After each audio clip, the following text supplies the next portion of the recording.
રાજુભાઈ, જે સુખદ સમાધાનનો અંત આવ્યો છે, શું કહેશો? જય ભીમ, નમો બુદ્ધાય. હું રાજુ સોલંકી. આજથી 2 વર્ષ પહેલાં જે ગણેશ ગોંડલ અને સંજુ સોલંકીનો જે ઝઘડો હતો, એ ઝઘડામાં મેં 12 કલાક મથામણ કરી અને એફઆઈઆર દાખલ કરાવી. ત્યારે એક પણ સમાજનો આગેવાન મારી સાથે નહોતો. એફઆઈઆર લઈ ગયા પછી સંપૂર્ણ રીતે સામૂહિક આત્મહત્યાનું મેં અલ્ટિમેટમ આપેલ કે ગણેશ ગોંડલની ધરપકડ ના થાય તો અમે આખો પરિવાર આત્મહત્યા કરશું. એ આત્મહત્યાના સામૂહિક આત્મહત્યાના પ્રેશરમાં આવી સરકારશ્રીએ ગણેશ ગોંડલની ધરપકડ કરી. ત્યાર પછી હું રાજકોટ આવેલો, મારી બીપીની દવા ચાલુ છે. દવા લેવા આવેલો, મને અમારા એક આગેવાનનું જે દેવદાનભાઈ મુસળિયા છે, એમનો મને ફોન આવેલો કે મને અનુજસિંહ બાપુનો ફોન આવેલો છે અને આપણે અનુજસિંહ બાપુને મળવા જવાનું રીબડા છે. ત્યારે હું રાજકોટથી રિટર્ન રીબડાની નજીક હતો ને મને ફોન આવ્યો, એટલે મેં કીધું હું અહીં રીબડાની બાજુમાં જ છું. ત્યારે યોગેશ ભાષા, પિન્ટુ બગડા અને દેવદાન મુસળિયા મને અનુજસિંહ બાપુ પાસે લઈ ગયા. અનુજસિંહ બાપુ પાસે લઈ ગયા અને મને એવું કીધું કે આપણે ગોંડલ જવાનું છે. જેમ જયરાજસિંહ જાડેજા અને ગોંડલ ગણેશ રીબડા આવ્યા અને અમારી આબરૂ કાઢી, એમ આપણે જયરાજસિંહ બાપુની આબરૂ કાઢવા જવાની છે. તો મને થોડોક રોષ હતો કે મારા દીકરાનું અપહરણ કર્યું, મારા દીકરાને માર્યો. એના અનુસંધાનું એને વાતમાં આવી ગયું. લડાઈ ગોંડલ 20 રીબડાની હતી. આમાં દલિત સમાજને કાંઈ લેવા દેવા નહોતું, પણ દલિત સમાજને ક્યાંક ને ક્યાંક દલિત સમાજના 2-3 રાજકોટ જિલ્લાના આગેવાન, 2-3 જુનાગઢ જિલ્લાના આગેવાન આખા સમાજને ગેરમાર્ગે દોર્યો. મારો સમાજ નિર્દોષ છે, મારા સમાજનામાં ક્યાંય દોષ નથી. સમાજે મને મદદ કરી છે, એ બદલ સમાજનો હું આભારી છું. પણ સમાજના 2-4 આગેવાન જુનાગઢ જિલ્લાના ને 2-4 આગેવાન રાજકોટ જિલ્લાના જે સમાજને ગેરમાર્ગે દોર્યો છે, અને આખું મને સૂચના દેવામાં આવી કે આપણે ગોંડલ જવું છે. અમે ગોંડલ આવ્યા. ગોંડલ આવી અને અમે જયરાજસિંહ બાપુની આબરૂ કાઢી અને જેમ અનુજસિંહ બાપુએ કીધું પ્રમાણે મેં બોલ્યા એવું વર્તન કર્યું. એ વર્તન કર્યા પછી વિષય પૂરો થઈ ગયો કે હવે આપણે ભાઈ જે કરવું તે કરી લીધું. એની ધરપકડ થઈ ગઈ છે, જેલમાં આવી ગયા ગણેશભાઈ. આપણે ત્યાં આપણે એન્ટ્રી પાડીએ એવા દલિત સમાજની તંગડી આપણી ઊંચી રહી ગઈ. હવે આપણે વિષય પૂરો કરવાનો. પછી મને સૂચના આપવામાં આવી કે હવે આપણે ગીતાબાને રાજીનામું માંગવાનું છે. સમાજના આગેવાન દેવદાન મુસળિયા, આ ભાઈ યોગેશ ભાષા, એ મને સૂચના, અને દિનેશ પાત્ર અને રાજુ સખિયા, આ મને સૂચના આપતા ગયા કે હવે આપણે ગાંધીનગર જવાનું છે. 2 લાખ બાઇકની મેં ચેલેન્જ કરી અને સમાજે મને સહકારે આપ્યો. સમાજ તૈયાર હતી જવા માટે. પણ ક્યાંક ને ક્યાંક ગેરમાર્ગે અનુજસિંહ બાપુને સમાજના જે આગેવાન છે, અમારા જુનાગઢ જિલ્લાના અને જે રાજકોટ જિલ્લાના 2-3 આગેવાન છે, એને ગેરમાર્ગે આખા સમાજને દોર્યો. અને ગીતાબાનું રાજીનામું માંગવાનું, અને ગીતાબા રાજીનામું આપ્યા પછી અનુજસિંહ જાડેજાના દીકરાને ચૂંટણી લડાવવાની, આવી રીતના ગેરમાર્ગે સમાજને દોર્યો અને મને પણ દોર્યો. એટલે હું એની વાતમાં આવી ગયો કે આપણા સમાજના આગેવાન છે. આ સંજુ સોલંકી છે, રાજુ સોલંકીનો દીકરો નથી. રાજુ સોલંકી 30 વર્ષથી સમાજ માટે લડાઈ કરે છે.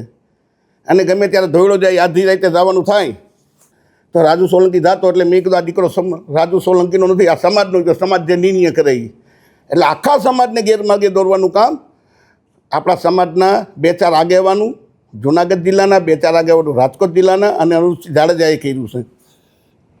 અને જ્યારે મારી પર ગુસ્સી ટોક થઈ, મારે સમાજને પૂછવું જોઈએ, 100% પૂછવું જોઈએ. આ સમાધાન કર્યું છે મેં, તો મારે સમાજને પૂછવું જોઈએ. પણ ક્યારે કે સમાજે મને મદદ કરી તો 100% મારે સમાજને પૂછવું જોઈએ. હું જ્યારે જેલમાં ગયો, મારા આખા પરિવારને જેલમાં નાખી દીધા. જેલમાં નાખ્યા પછી સમાજના સૌથી પહેલાં ધોરાજી તાલુકાના યોગેશ પાસે હાથ ઊંચા કરી કે મારે રાજુ સોલંકીને કાંઈ લેવા દેવા નહીં. બીજા નંબરે દેવદાન મુસળિયાએ ક્યાંક ને ક્યાંક સમાજ તો તૈયાર હતો. એક એવું મોટું આંદોલન થઈ રહ્યું હતું કે તમે ઊંડા કાનને ભૂલી જાવ, એવું મોટું જબરદસ્ત આંદોલન થાત તો રાજુ સોલંકી ક્યાંક ક્યાંક મોટો થાતનો સમાજના આગેવાનો કપાતા હતા, એટલે આંદોલન ના કર્યું. સમાજના લોકોને રોકવામાં આવ્યા કે આપણે આંદોલન નથી કરવું, આપણે કાંઈ નથી કરવું. રાજુ એના પાપે અંદર જેલમાં ગયો છે. મને મદદ ના કરી. મારી ઘરવાળી જાતિને આગેવાનોને પૂછતી કેટલા ભાઈ મારા ઘરવાળાને મારા દીકરાને તમે આખું ગુજરાત જાણે છે કે રાજુ સોલંકી ઉપર ને રાજુ સોલંકીના પરિવાર પર ખોટી ગુસ્સીટોક થઈ છે. આખો સમાજ જાણે છે. પણ ક્યાંક ને ક્યાંક સમાજના આગેવાનું વહીવટી તંત્રએ સેટિંગ કરીને અમને જેલમાં નાખવામાં આવ્યા. અને જેલમાં ગયા પછી સમાજના આગેવાનું જ અમારા જૂનાગઢ ડીવાયએસપીનું સન્માન કરવા હું કામે ગયા હતા ભાઈ તમે? કેમ કે આ જે જૂનાગઢના ડીવાયએસપી સાહેબ છે તમારા સંબંધી થાય છે? રાજુ સોલંકીને જેલમાં નાખ્યો એ બદલ સમાજના આગેવાનું જે આ કહેવાતા આગેવાનોનું હું નામ દઉં છું એ સન્માન કરો કે સાહેબ તમે બહુ સારું કર્યું, રાજુ સોલંકીને તમે જેલમાં નાખ્યું. તમે મને મદદ કરી હોત, મારા ઘરવાળાઓને 5 રૂપિયાની મદદ કરી હોત, 5 કિલો બાજરો નાખી હોત, તો મારે 100% સમાજના આગેવાનોને પૂછવું પડે કે તમે મને મદદ કરી છે, હું જેલમાં ગયો તો મને જેલમાંથી બહાર કાઢ્યો છે. અમે મારા પૈસા આવ્યા, પણ લડાઈ રીબડા વીસ ગોંડલની હતી અને સમાજને આખાને ગેરમાર્ગે દોર્યો છે. આ સમાજના આગેવાનું અને અનુજસિંહ બાપુનું કરેલું છે આ બધું. એમાં જયરાજસિંહ જાડેજા અને ગણેશ જાડેજા નિર્દોષ છે અને ખોટા આખા સમાજને ગેરમાર્ગે દોર્યા છે. કાંઈ બોલાઈ ગયું, જય ભીમ, નમો બુદ્ધાય, સમાજ મને માફ કરજો. તમે કહ્યું હતું કે ખોટી ફરિયાદ થકી સમાધાન કર્યું છે કે શું છે? નહીં, ફરિયાદ ખોટી નહોતી. બનાવ થયો હતો, જે બનાવ થયો છે એ બનાવ થયો હતો. પણ એક રસ્તો કોઈ પણ ઝઘડાનું, કોઈ પણ ઝઘડો થાય તેનો રસ્તો એક સમાધાન છે. તો સમાધાન મને કોઈ પ્રેશરથી, કોઈ લાલચથી કે કોઈ દબાણથી મને કરે. રાજુ સખિયાનો એક ઓડિયો જોયો મેં હમણાં, વિડીયો. એમાં રાજુ સખિયા એમ કહીશ કે રાજુભાઈ સોલંકી 35 લાખ રૂપિયા ભાઈ અનુજસિંહ પાસેથી લેવા. તો જે તે સમયે જયરાજસિંહ બાપુ મારી બાજુમાં બેઠા છે. જે તે સમયે મને 2 કરોડ રૂપિયાની ઓફર હતી. તો હું 2 કરોડ લઉં કે 35 લાખ લઉં ભાઈ? પૈસા જ મારે જોતા હોય તો અનુજસિંહના 35 લાખ ના લો, જયરાજસિંહ બાપુના 2 કરોડ હું લઈ લઉં. આક્ષેપ કરવામાં આવ્યો છે કે મોટી રકમથી સમાજ 1 રૂપિયો લીધો નથી અને મારે પૈસાની જરૂરી નથી ભાઈ. સમાજ વિરોધમાં ગયો છે શું કે? નહીં, સમાજ વિરોધમાં નથી. જે સમાજના આગેવાનું છે, જે 2-4 કહેવાતા જૂનાગઢ જિલ્લાના, 2-4 કહેવાતા રાજકોટ જિલ્લાના, જેને બાઇક બતાવીવાળા છે, હમણાં હું એને 1 લાખ રૂપિયા ગીચામાં નાખી દો એટલે અમારા રાજુ સોલંકી ભગવાન હમણાં મારા વખાણ કરવા માંડે. ભાઈ મને તમને ખબર છે ઘોઘાવદરમાં ભેગા થયા તો 15 જણાથી 16 જણા માણસ નહોતા. અને આજે તમે પાછળ જોઈ લો, સમાજના જ આગેવાનો છે જે બેઠા એ પવિત્ર છે, નિષ્ઠાવાન છે, એ આગેવાનો અમારી સાથે છે.